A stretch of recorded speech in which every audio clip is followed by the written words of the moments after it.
네, 교회 여러분, 7월 21일 수요일 새벽 예배 시작하도록 하겠습니다. 오늘은 마태복음 16장 27절, 28절 두 절 읽고요. 한번 내용 상고하도록 하겠습니다. 인자가 아버지의 영광으로 그 천사들과 함께 오리니 그때에 각 사람이 행한 대로 갚으리라. 진실로 너희에게 이르노니 여기 서 있는 사람 중에 죽기 전에 인자가 그 왕권을 가지고 오는 것을 볼 자들도 있느니라. 아멘. 제자도에 관해서 제자의 삶에 관해서 이제 말씀하시던 예수님께서 27절에 이제 인자의 오심에 대한 주제를 가지고 계속해서 이제 말씀을 하시는 것을 우리가 보게 됩니다. 그러면서 이제 하신 말씀이 그 인자가 오시는 그 일을 제자들 중에 어떤 이들은 실제로 죽기 전에 경험될 수 있을 거다, 이렇게 이제 이야기를 하시는 거죠. 내가 진정으로 너희에게 말하노니 여기 서 있는 사람 중에 죽기 전에 인자가 그 왕권을 가지고 오는 것을 볼 자들도 있느니라, 이렇게 이제 이야기하신 거예요. 이제 오늘 여기 본문 안에서 우리가 생각할 것은, 그러니까 인자가 아버지의 영광으로 그 천사들과 함께 오리니 이렇게 말씀하신 여기 인자가 오신다라고 하는 말씀이 재림을 의미하는 것인지 아니면 다른 의미인지 하는 걸 생각하셔야 되는 거예요. 그러니까 인자가 온다 하는 것이 하늘에서부터 땅으로 오냐, 재림인 거잖아요. 아니면 땅에서부터 하늘로 가는 것이냐, 이것은 승천, 부활을 말하는 것인데, 그 두 가지 중에 어떤 것을 의미하는 것인지에 대해서 우리가 조금 생각해 볼 필요가 있다는 것입니다. 그러니까 지금까지는 모두 하늘에서 땅으로 오는 사건, 재림에 관한 가르침으로 이해를 해왔는데, 예수님께서 말씀하신 그 인자가 오신다는 말씀, 그리고 그것을 실제로 볼 수 있는 사람도 지금 너희 중에 보는 자도 있을 것이라는 말씀이 과연 뭘 의미하는가 하는 것을 좀 생각해 볼 필요가 있습니다. 그러니까 저는 이것을 예수님의 부활과 승천을 의미하는 본문이다, 저는 그렇게 이제 해석을 해요. 그러면 여기 지금 인자가 그 아버지의 영광으로 그 천사들과 함께 오리니 라는 말씀이 예수님께서 서술하신 말씀이신지 아니면 구약의 선지자의 어떤 말씀을 인용하신 말씀인지에 대한 우리들이 어떤 평가를 해야 됩니다. 근데 지금 예수님께서 이 한 문장으로 하신 이 말씀이 실제로 다니엘서 7장 13절 14절에 나와 있어요. 거기 인자라고 하는 한 사람의 아들 같은 이라는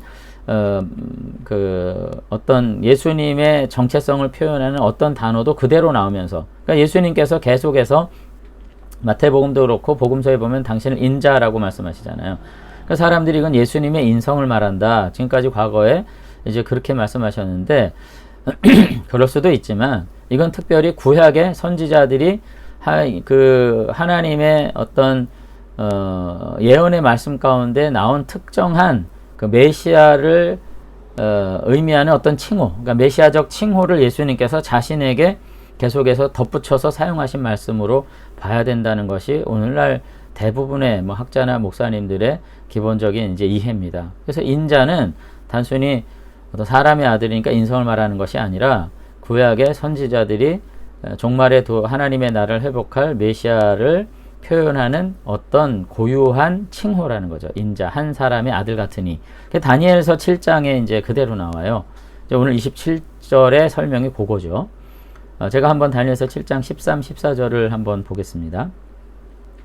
내가 또 밤 환상 중에 보니, 다니엘이 보는 거예요. 종말에 대한 환상을. 인자 같은 이가, 여기 인자, 인자라는 게 사람의 아들이잖아요. 그죠? 사람 인자, 아들 자자. 그러니까 한 사람의 아들 같으니, 그러니까 관사까지 붙었으니까 이거는 보통 그냥 사람의 아들이라 바로 그 사람, 예수님 메시아를 말하는 겁니다. 인자, 사람의 아들 같은 이가 하늘 구름을 타고 와서, 구름을 타고 어디로 오냐면은 하나님 앞으로 오는 거예요. 하늘 구름을 타고 와서 옛적부터 항상 계시니, 이거 하나님이죠.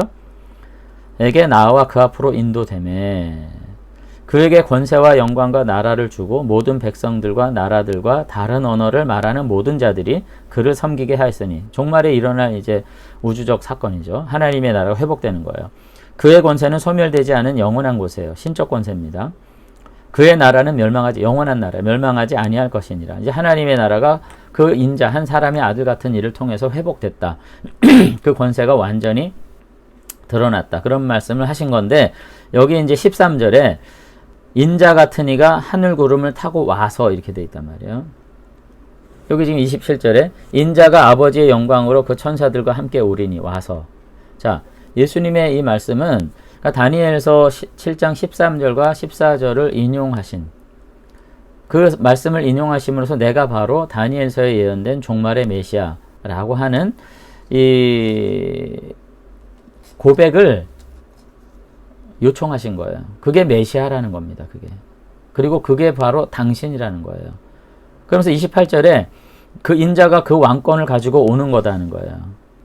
자, 다니엘서 7장 14절의 말씀이 그 말씀이죠. 그 권세는 소멸되지 않은 영원한 권세요. 그 나라는 멸망하지 아니할 것이다. 영원한 왕권을 가지고 이 세상의 통치자로 등극하시는 일을 너희들이 가운데 이거 그대로 볼 자도 있다 했으니까 그 영원한 왕으로서 등극하시는 일은 결국 이 땅에서 땅을 기준으로 볼 때 어떤 사건이에요?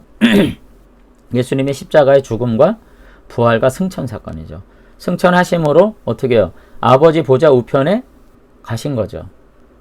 그 사건이 바로 인자가 영광 가운데 하나님 앞으로 오신 사건이에요. 그러니까 이것이 하나님 편에서 하늘 중심으로 봤을 때는 인자가 온 거예요. 이것이 땅 중심으로 이 땅에 속한 존재 우리들의 중심으로 관점으로 봤을 땐 똑같은 사건이 아버지께로 가신 거예요. 자, 이것을 잘 이해를 하셔야 됩니다. 근데 다니엘서에는 어떻게 해요? 다니엘이 영광 중에 하나님의 보좌를 본 거죠. 그 보좌에 보니까 한 사람의 아들 같은 이가 하늘 구름 타고 와서 항상 옛적부터 계신 이에게로 왔어요. 예. 그건 하늘에서 봤을 때 그런 것입니다. 그러나 우리는 그 순간 이 성경의 인물들은 그 순간 어떻게 땅에 속한 자로서 하나님 앞으로 가신 거를 본 거죠. 한 사건을 가지고 중심이 지상 중심이냐 천상 중심이냐에 따라서 왔다 또 가다 하는 단어가 다르게 표현되지만 이것은 한 사건입니다. 예수님께서 부활하셔서 승천하시고 하늘 보좌 우편에서 영원한 왕으로 등극하신 사건, 그것은 예수님의 십자가 순환과 부활 사건, 승천 사건이라는 거죠. 그러니까 결국은 이 제자들은 다 본 겁니다.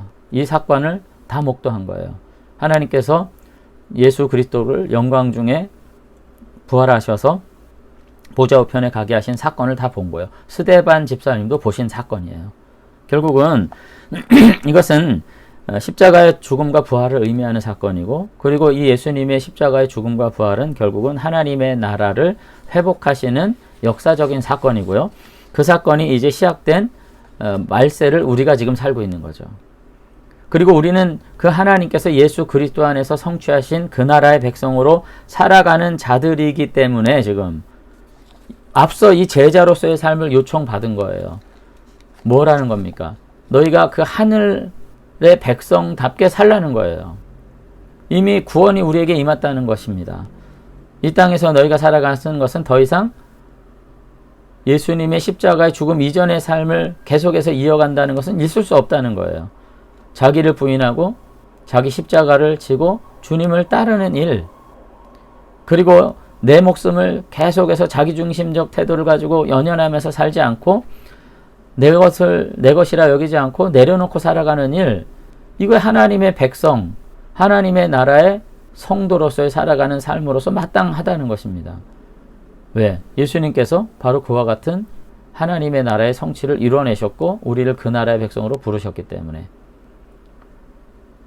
그러면서 27절의 경고가 이제 의미 있게 들리는 거죠. 인자가 아버지 영광으로 올 때에 이제 각 사람이 행한 대로 갚게 되는, 행한 대로 심판하게 되는 일이 재림에는 있겠죠. 여러분, 이런 점에서 오늘 우리가 정말로 어느 시대를 살고 있는지 우리의 삶을 다시 한번 깊이 생각할 수 있게 되길 바랍니다. 우리는 성취된 하나님의 나라를 살아가는 백성들이고요.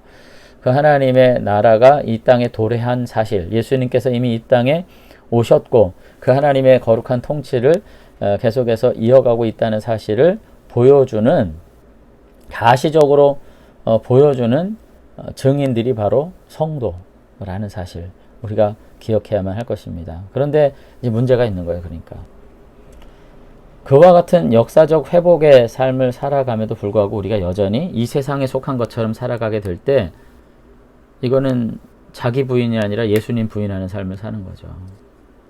늘 우리도 잊어버리면 안 될 것입니다. 우리가 아직 완성된 종말을 살아가는 것은 아니기 때문에 때로는 여러 가지 시험을 당해요. 베드로도 예수님 부인한 적 있잖아요. 자기 한 목숨 부지하려고 예수님 부인한다. 나는 정녕 모른다고 3번씩 부인했잖아요. 그래서 베드로가 행복해졌습니까? 그날 이후에 베드로가 하루하루 살면서 사실 죽음을 산 거죠. 살아있다고 어디 산 것이에요. 여러분, 우리가 너무 뻔뻔하지 않아야 합니다. 아무 생각 없이 살면서 내가 오늘 하루 뭐 좀 이득봤다고 좋아하고 행복하고, 여러분 그럴 수가 없어요. 우리가 하나님의 나라의 백성으로서 자기 부인하고 자기 십자가를 지고 주님을 따르는, 그래서 오늘 우리의 왕이 부활하신 승천하신 다시 사신 예수 그리스도이시라고 고백하는 이와 같은 삶을 우리가 살아가게 될 때 오늘 세상 앞에 빛된 존재들로 우리가 살아갈 수 있게 될 줄로 믿습니다. 오늘 계속해서 한 3일간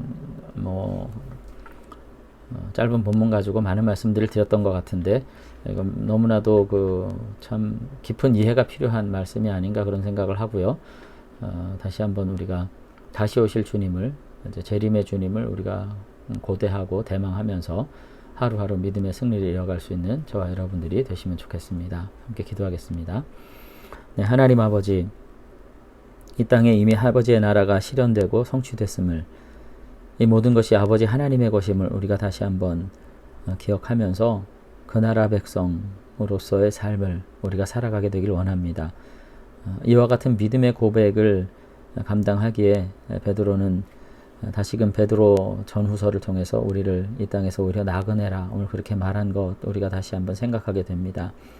이 땅에 심취해서 이 땅을 본향 삼아서 살아가는 허망한 백성들 되지 않게 하시고, 때로는 나그네처럼 고난을 당하지만 아버지 하나님의 말씀으로 다시금 태어난 거룩한 백성들로서 이 시대를 아버지의 것으로 온전히 회복하고 돌려드리기 위해서 날마다 믿음의 결단을 감당할 수 있는, 자기 부인하고 십자가를 따르는, 예수님과 연합하는 그와 같은 교회와 성도들로 우리가 살아갈 수 있도록 아버지께서 우리를 붙잡아 주시기를 원합니다. 하나님, 다시 한번 내가 정말 내 한평생 일생이라는 생애를 통해 가지고 무엇을 남길 것인가 깊이 생각하면서 아버지 앞에 정말 부끄럽지 않은 그와 같은 삶을 다시 한번 이어가고 온전히 성취할 수 있도록 우리가 작은 예수 그리스도와 같은 삶의 놀라운 축복들을 누리도록 하나님 우리 붙잡아 주시옵소서. 무더운 열시에 우리 모두 날씨에 참 지치지 않도록 도우시고, 살아가는 교우들 믿음 안에서 다시 한번 새로운 의욕을 가지고 도전하고 땀 흘리는 빛난 인생 살아가도록 축복해 주시옵소서. 감사드리며 예수님 이름으로 기도드리옵나이다. 아멘. 네, 함께 하신 교회 여러분들 감사하고요. 다시 한번 우리의 삶이 그렇다고 해서 무료하고 재미없고 늘 희생만 하는 삶을 살라는 거 절대 아닙니다. 여러분 땀 흘리고 수고하시고 그 결과를 우리가 함께 누리되 매 순간마다 아버지께 나의 모든 삶의 열매와 삶을 돌릴 수 있는 진정한 하나님의 백성된 제자들로서 우리가 살아갈 수 있으면 좋겠습니다. 감사합니다.